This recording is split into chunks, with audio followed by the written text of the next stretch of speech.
Welcome to the 9th video in this series on quantum mechanics, where we'll discuss photon spin and the quantum paradox known as Schrödinger's cat. In the previous video, we saw that when a hydrogen atom emits a photon, it transitions between states of different energy and angular momentum. In order to conserve both energy and angular momentum, we concluded that not only does the photon carry energy, but it must also carry angular momentum. The photon must be a particle with spin s equals 1. Back in video 2, we saw that classical electromagnetic theory explains how absorbed radiation exerts pressure, and this is consistent with photons having linear momentum. Here we want to see if there's an analogous way to understand photon angular momentum. Consider a radio transmitter. By pushing electrons back and forth along its antenna, this generates an electric field which oscillates parallel to the antenna and travels away at the speed of light. Imagine being able to see this electric field oscillate as it comes towards you. You would see the field oscillate between pointing up and pointing down. The path it traces out over each oscillation period is a vertical line, and the wave is said to have vertical polarization.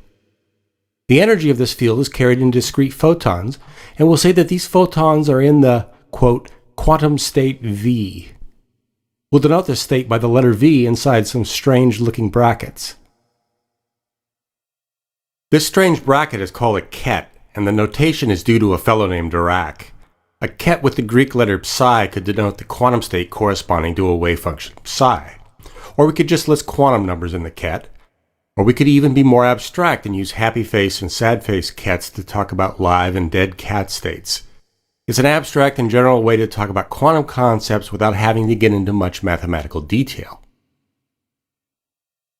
So the photons in our vertically polarized wave are in the V state. Now imagine we rotate our antenna 90 degrees so it's parallel to the ground. We'll now see the electric field oscillate left and right. The wave is horizontally polarized. We'll say the photons in this wave are in the H state. Let's now combine these two quantum states. Here we have the V state on the right and the H state on the left. In the middle we show the sum of the two electric fields. As time goes on, this composite electric field traces out a diagonal line, which we could call the 45-degree state, corresponding to a wave polarized at 45 degrees. If we form the difference of the V and H fields, which is the sum of the V state and a flipped version of the H state, we get a wave polarized at minus 45 degrees. The photons in this wave are in the minus 45-degree quantum state. By combining the V and H polarizations in different ways, we can produce a wave polarized at any angle theta. We simply need to add appropriately scaled V and H states. The scaling coefficients are the cosine and sine of the angle theta. We say that any polarization can be represented as a superposition of V and H polarizations. In this sense, we can think of there being two fundamental polarizations, the V and H states, and that these form a basis for all possible polarizations. We can also imagine delaying the oscillations of a field. On top we have our horizontal polarization, and below it a version delayed by 1/4 oscillation period.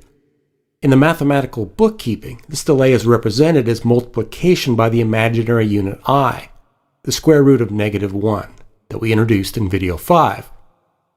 In both cases, the electric field traces out the same horizontal line, but in the lower case, the field is 0 when the upper field is largest, and vice versa. Let's see what happens when we combine the V state with the delayed H state.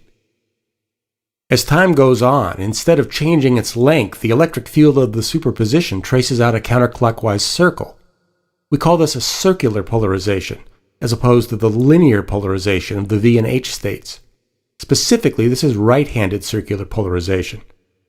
If you point your right thumb in the direction the photon is traveling, out of the screen, your right fingers curl in the direction of the field rotation. We'll refer to this as quantum state R. A superposition of the V state and the negative of the delayed H state is also circularly polarized, but the electric field rotates in the clockwise direction. We call this left-handed circular polarization and denote it as state L. As an aside, at radio frequencies, circularly polarized waves can be generated using helical antennas and are very important in satellite communications. While circularly polarized states R and L can be considered superpositions of the linearly polarized states V and H, the superposition of the R and L states produce the V state. Moreover, superposition of the V and minus L states produce the time-delayed H state, so we can just as well think of the linear states as superpositions of the circular states. So a quantum superposition is simply a sum or difference of two quantum states. The right-hand state is the sum of the vertical state and the delayed horizontal state. To have all the states represent the same photon energy, we need to scale the sum by 1 over the square root of 2. Changing the plus sign to a minus sign, we get the left-hand state. Other superpositions can be worked out with simple arithmetic. Consider 1 over square root of 2 times the sum of the R and L states. Simply substitute the first two expressions, and 1 over square root of 2 times itself is 1/2. The two H terms have opposite signs and cancel, leaving 1/2 V plus 1/2 V, which equals the V state. Similarly, 1 over square root of 2 times the difference of the R and L states is the delayed H state.